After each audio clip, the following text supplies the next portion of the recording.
Okay, so for everyone listening, my name is Jordan Shealy. I'm a summer associate at Kelley Kronenberg, and I'm here on behalf of the Rising Leaders Committee of Kelley Kronenberg with Judge Blackmon of the 17th Judicial Circuit of Florida. Judge, if you would please introduce yourself and briefly tell me about your background. All right, good afternoon again, Ms. Shealy. Thank you for having me, and thank you to Kelley Kronenberg for taking the time out of your all a busy day to conduct this interview. I'm very grateful to have the opportunity to speak to you all. My name is Tabitha Blackmon. I am a county court judge here in the 17th Judicial Circuit. I currently preside over the first appearance or bond court that takes place every morning in person. We're live and open. We've been for a few weeks, so if you want to come, you're always more than welcome to.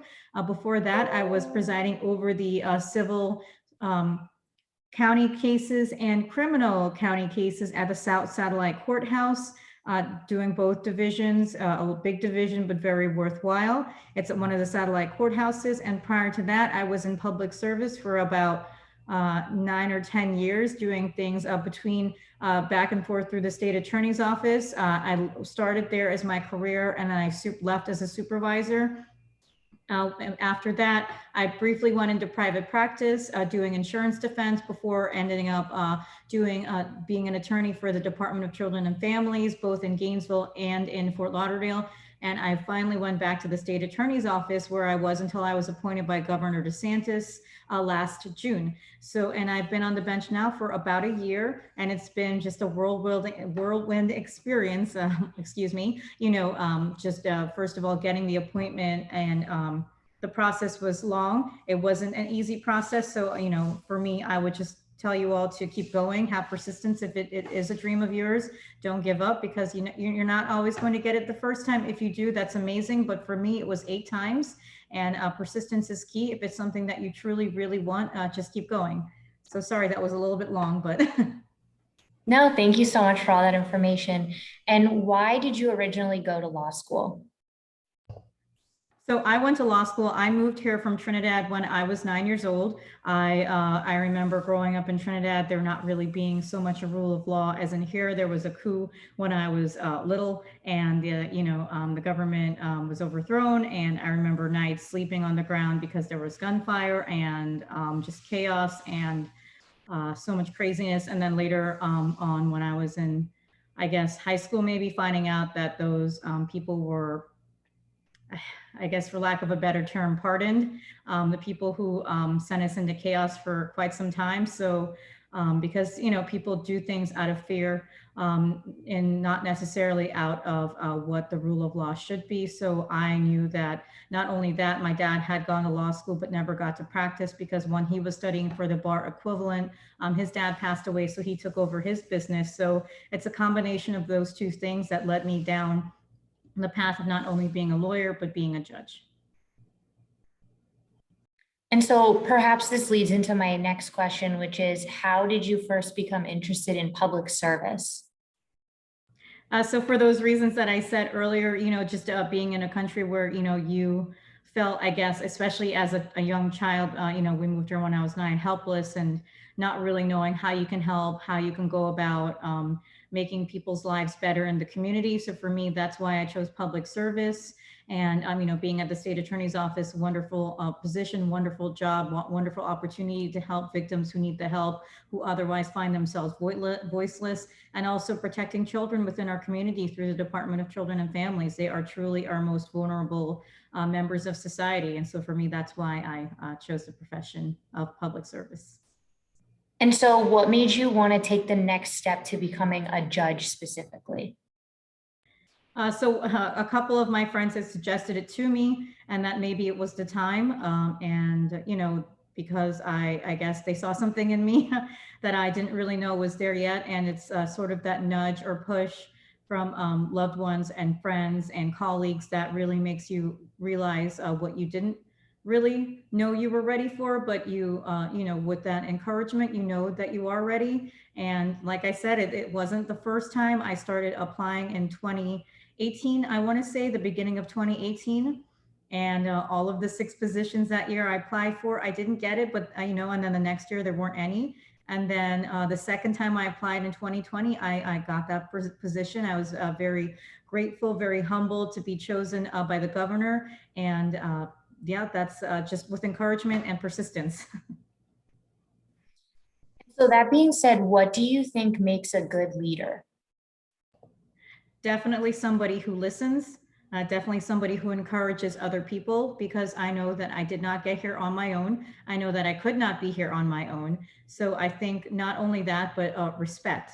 If you give people the respect that you want them to give back to you, I think that that sets the tone. And, you know, from the bench down, you really do set the tone in the courtroom. So when you treat people with respect and they don't give it back to you, that, you know, that shows them and other people see that they're not giving you the respect that you're giving them. So a good leader is somebody who can lead without having a temper, somebody who can lead without, you know, belittling someone. You can lead and be very effective by being stern and, you know, just using your words, but using them in a way that's not unkind. And a leader is somebody who can lead by example.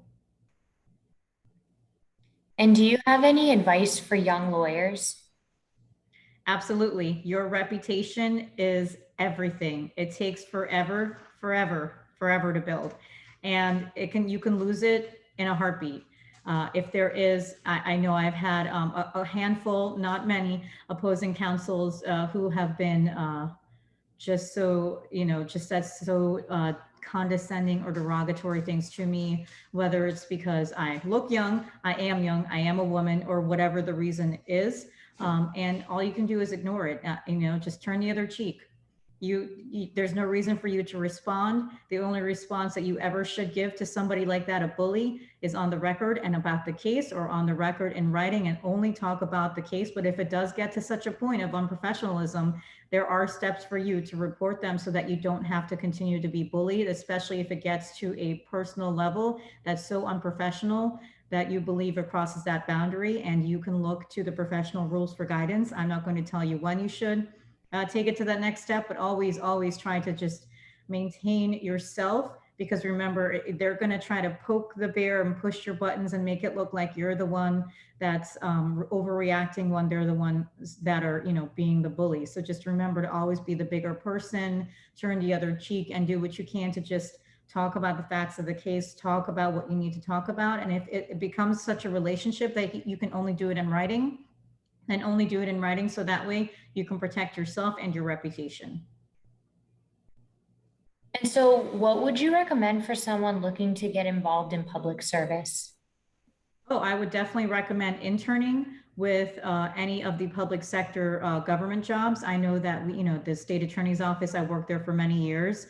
The public defender's office is another office. Even regional conflict counsel, they're also one that people, I guess, in law school don't really know about. But when the public defender's office has a conflict, then you have to point to this next office called regional conflict counsel. And if then they have a conflict because of a co-defendant or witness that they represented, then a private attorney gets appointed off the wheel. But those would be three options. Or like I said, the Department of Children and Families, their children legal services, I also worked for them. There's also legal aid.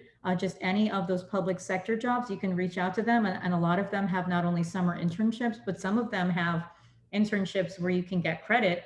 And that's what I did in law school. I got credit when I interned for the state attorney's office, and that actually helped me graduate early. I know it's a little crazy, but I did graduate law school early. So that can help you if that's something that you want to do, so you can have more time to prepare for the bar, or if you wanted to take it early like I did. Okay, so kind of going into off of mentioning the bar exam, there's been a bigger emphasis on mental health in the legal community this year. Is there anything you do to manage your own mental health? Yes, I find time for family and friends, and mainly family. I have two little girls, and for me, I find time to do things with them, and that is the balance. The work-life balance is so important. You cannot be all work and no play, so to say. You know, there's an expression, because your mental health will suffer. And it's really important, not just for your children or your family. If you don't yet have children, there's still other members of your family that you have, even if you don't have kids. But make time for your family, make time for your friends. You need to do that so that you can have that work-life balance that we talk so much about. So what is a typical day in your life like? Oh boy, it's waking up super early, which is pretty funny because I'm not a morning person, but I've had to be, not just because of having two girls and one with special needs who doesn't sleep. She's always up at 5 a.m. if I'm lucky. Some days she sleeps in until 6, and then I'm really lucky. And I'm always in my office by 7 at the latest. Some days it's 6:30, depending on the size of the docket. If I look and I see it's big, I'm in there by 6:30 or 7, and then I'm reading the every single piece of paper in the probable cause, every single piece of paper, taking notes, looking up what I have to look up with regards to any cases that are referenced. And after that, after my notes, I go to court. I start my docket at as close to 8:30 as possible. We run through our docket, and then afterwards, I have to stay and sign orders and make sure that everything is I is dotted and T is crossed. And if anything else needs to be changed, I'm there to fix that. And then afterwards, I go to my office, I have lunch, I sit there, I answer emails, any voicemails that need to be checked. I go online. If I have time and there are noon CLEs, I try to do those too, because it's very important, even once you are a judge, to give back and to be involved. Because I remember for me, one of the biggest things when I did start practicing was that I didn't really see anybody on the bench that looked like me. And now that's changed quite a bit.